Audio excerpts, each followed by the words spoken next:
Dark web. हम सब ने इसका ज़िक्र कभी ना कभी कहीं ना कहीं सुना ज़रूर होगा, लेकिन ज़्यादातर लोग इसके बारे में सिर्फ इमेजिनेशन का यूज़ करके या फिर जैसा हमें मूवीज़ में दिखाया जाता है उस चीज़ को दिमाग में रख के एक इमेज पोर्ट्रे कर पाते हैं, एक इमेज अपने दिमाग में बना पाते हैं।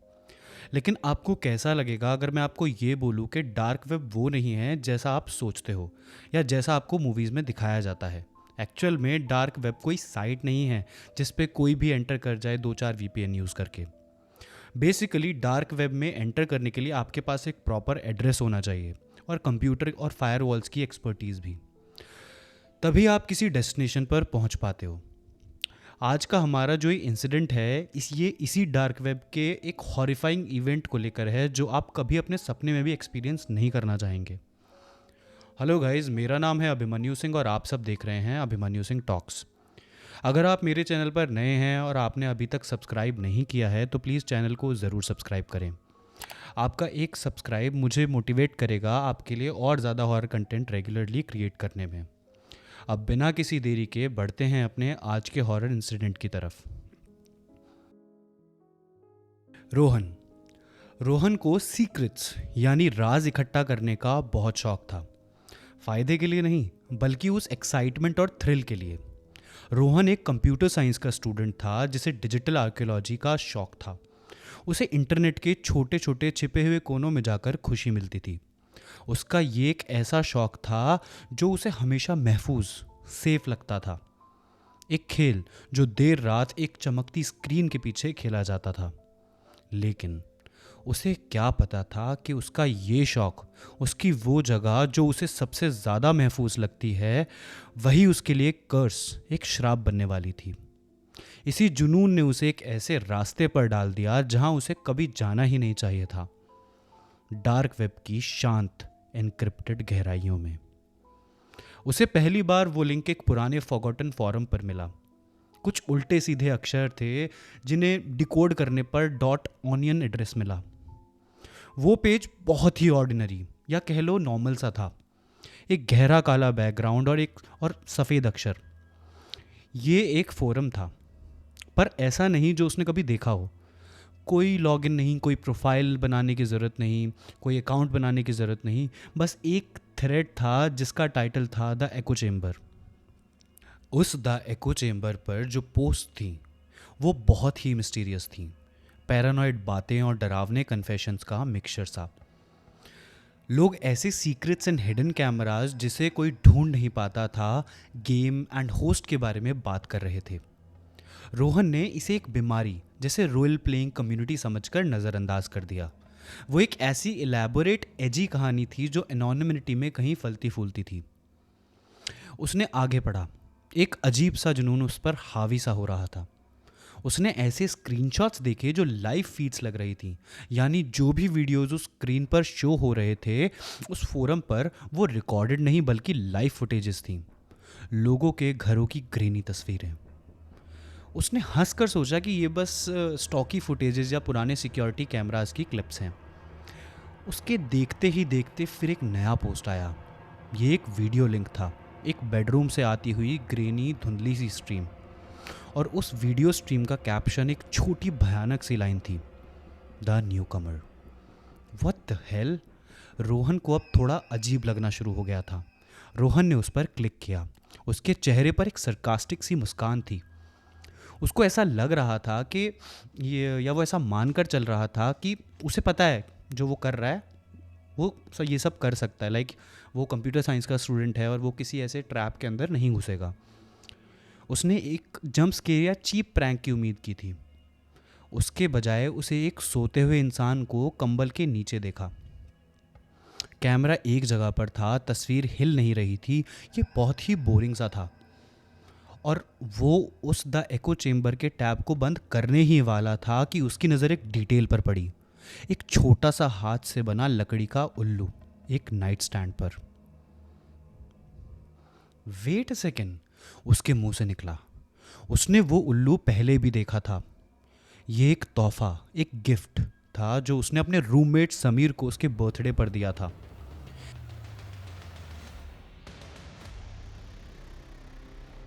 एक ठंडा डर उसकी हड्डियों में समा गया उसका पूरा माथा पसीने से भर चुका था, जो अब उसके माथे से होते हुए उसके हाथ और उसके कीबोर्ड पर टपक रहा था।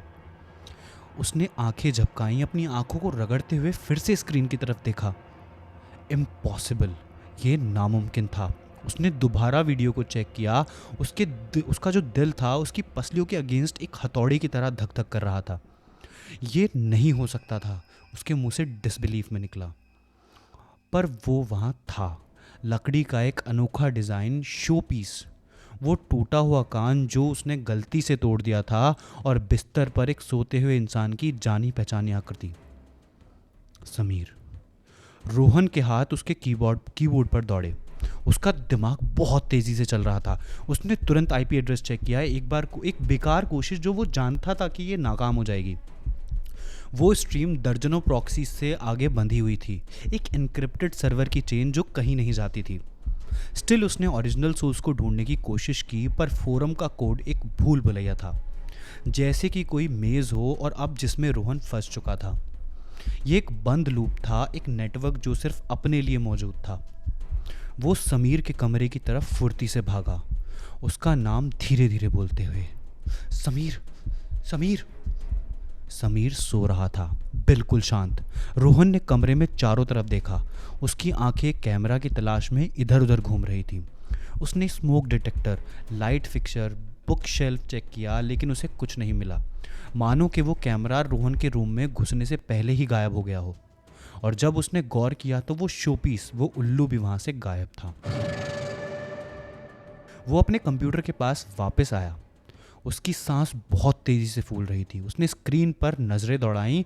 वीडियो अब भी वहीं थी, एक दिल को हिला देने वाली शांत नज़र। उसने अचानक एक गहरा बेचारा होने का एहसास महसूस किया। स्क्रीन का प्रोटेक्टिव बैरियर, उसके ऑनलाइन पर्सोना की फायरवॉल अब टूट चुकी थी। व्हाट?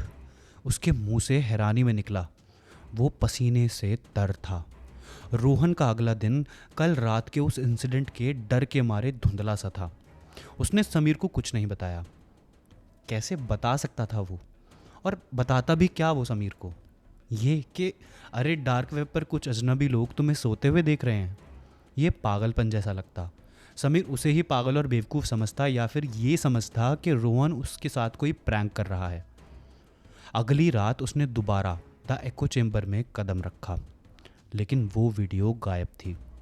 ये देखकर रोहन ने थोड़ी चैन की सांस ली और पास रखी बोतल से पानी पीने लगा। जैसे ही उसने बोतल रखी, तभी उसकी नज़र स्क्रीन पर मानो जम सी गई। एक नया थ्रेड आया, बिना नाम की एक पोस्ट जिसमें एक छोटा सा मैसेज था। हम तुम्हें देख रहे हैं रोहन। उसका खून जम गया। वो एक ब्राइट कंप्यूटर साइंस का स्टूडेंट था और उसने पूरे प्रिकॉशंस लिए थे। उसने अपना असली नाम यूज़ कभी भी नहीं किया था, ना ही किसी पब्लिक प्रोफाइल पर, ना ही किसी डार्क वेब फोरम पर। वो हमेशा अलर्ट था इन चीज़ों को लेकर। वो हमेशा एलियासेस का यूज़ करता था, जिसे वो टाइम टू टाइम बदलता रहता था, पर फिर भी वो जानते थे उसके बारे में। तभी एक नया पोस्ट आया। उसके शौक का सीधा जवाब था, डिजिटल भूत को ट्रैक करना आसान है, फिजिकल भूत को नहीं। रोहन के हाथ कांप रहे थे।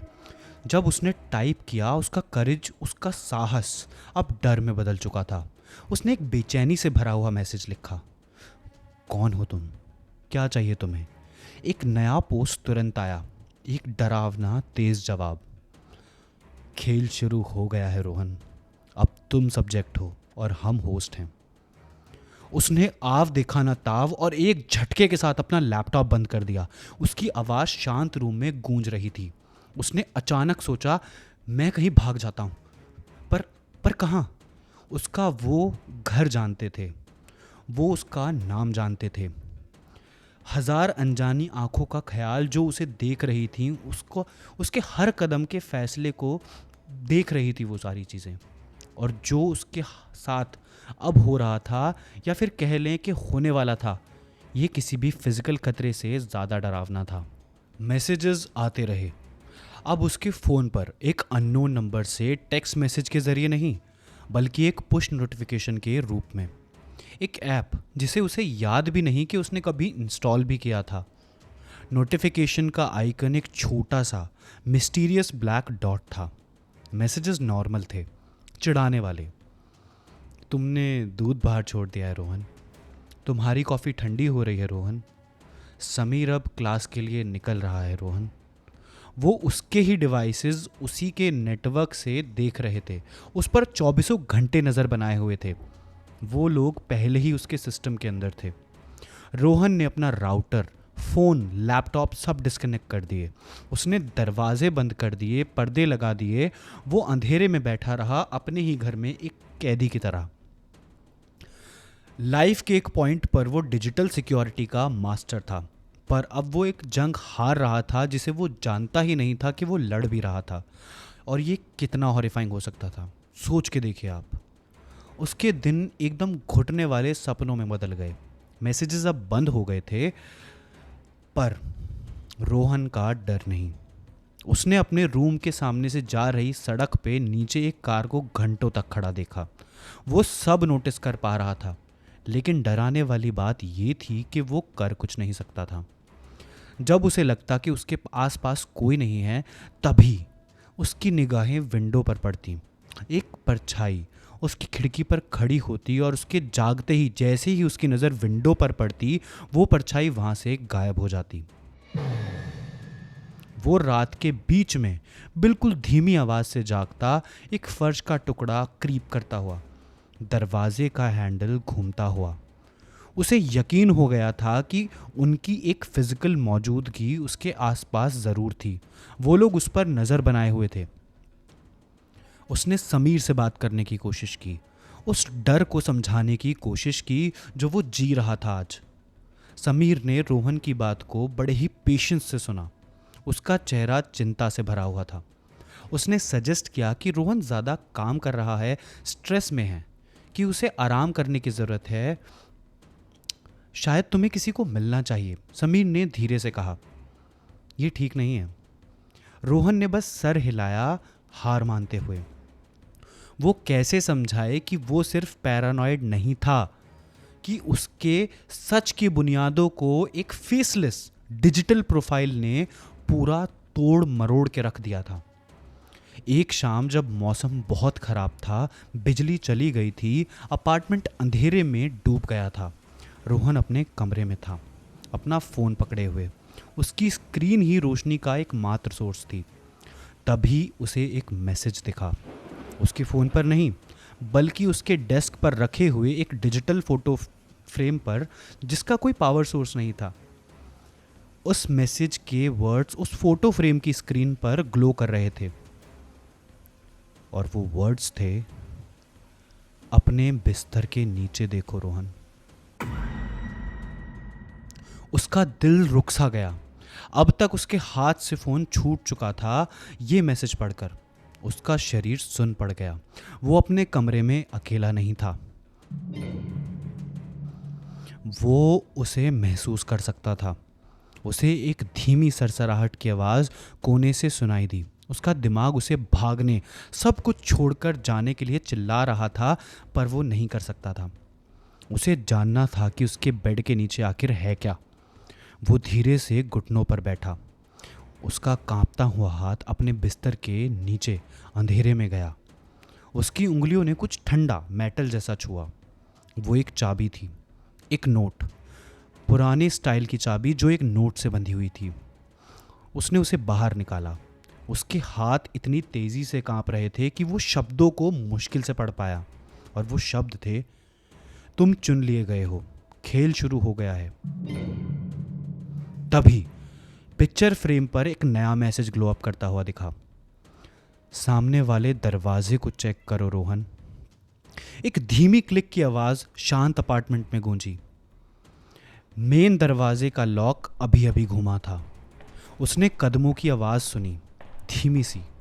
वो बाहर से आ रहे थे, हॉल में नीचे। रोहन पीछे हट गया। उसकी सांस उसके गले में फंस गई। ये वो था, उसके डरकांत। कदमों की आवाज़ दरवाजे के बाहर आकर रुक गई। एक ठहराव था, एक लंबा, एक तकलीफ देने वाली खामोशी। उसने अपनी आंखें बंद कर ली, जो भी उस गेट से अंदर आने वाला था उसका सामना करने के लिए तैयार होते हुए। दरवाज़ा एक चरचराहट के साथ खुला। उसने अपनी आंखें खोली।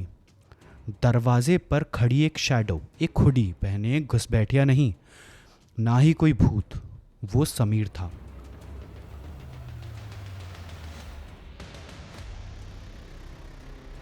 पर उसकी आंखें वो खाली थीं, एक धीमी भूत जैसी रोशनी से चमक रही थी। उसने मुस्कुराया, एक खोखला खाली भाव जो उसकी आंखों तक नहीं पहुंच रहा था। हेलो रोहन, समीर ने कहा। उसकी आवाज़ धीमी, बिना किसी इमोशन के थी। वो बोला, खेल शुरू हो गया है। रोहन पीछे लड़खड़ाया। उसकी पीठ दीवार से टकराई। वो उस डर में जम गया जिसे वो समझ नहीं सकता था। वो डिजिटल खतरा कभी डिजिटल था ही नहीं, वो हमेशा से फिजिकल था। उसने बस नेटवर्क का यूज़ किया था अंदर आने का रास्ता ढूंढने के लिए, एक होस्ट ढूंढने के लिए। अगले पूरे दिन समीर कहीं नहीं मिला और उस रात उसने ना चाहते हुए अपना लैपटॉप खोला। The echo chamber. The echo chamber पर एक नया स्ट्रीम दिखा। टाइटल एक नया वर्ड था, इनिशिएशन। वो फीड रोहन को दिख रही थी। उसका चेहरा पूरा डर के मारे लाल हो चुका था। कैमरा पीछे हटा, कमरे को एक ऐसे एंगल से दिखाते हुए जिसे उसने कभी देखा ही नहीं था। रोहन ने अब उसे देखा, एक छोटा, लगभग ना दिखने वाला पिनहोल कैमरा जिसे उस लकड़ी के उल्लू में छुपा कर रखा गया था जो उसने समीर को दिया था। वो उल्लू जो उसने लाइव फीड में पहले देखा था, वो समीर का फीड कभी था ही नहीं। वो हमेशा से उसका था और मिस्टीरियसली रोहन ने कभी उस उल्लू को अपने रूम में नोटिस ही नहीं किया, या फिर उल्लू को बार बार हटाया जा रहा था जिससे वो रोहन की नज़रों में ना आए। फोरम का कमेंट सेक्शन नए मैसेजेस की हलचल से भर गया। सभी उस मिस्टीरियस परेशान करने वाली टोन में, नया सब्जेक्ट लाइव है, खेल में स्वागत है, डर या चेज खोज कभी कि क्या चल रहा था। डर उस एहसास में था कि वो हमेशा से एक खुली किताब था। एक ऐसे खेल में वो एक किरदार था जिसे वो जानता तक नहीं था कि वो खेल भी रहा है। वो नेटवर्क सिर्फ एक फोरम नहीं था, वो एक हाइव माइंड था, कोई खोई हुई आत्माओं का समूह जिसमें रोहन फंस चुका था अब, और रोहन अब उनके साथ शामिल हो चुका था। उसके बाद से रोहन मिसिंग है, लेकिन रोहन का लैपटॉप अभी भी उसी रूम में था और उसकी स्क्रीन पर द एको चेम्बर का टैब ओपन था और वो लोग वेट कर रहे थे अपने नए शिकार का। आई होप आप सबको ये हॉरर इंसिडेंट पसंद आया होगा। अगर आपको ये स्टोरी अच्छी लगी तो प्लीज़ इट्स ए रिक्वेस्ट कि सब्सक्राइब ज़रूर कर लें। मैं मिलता हूँ आपसे अपनी नई वीडियो में एक और नई हॉरर स्टोरी के साथ। तब तक के लिए thank you for watching Abhimanyu Singh talks. Stay safe, good bye.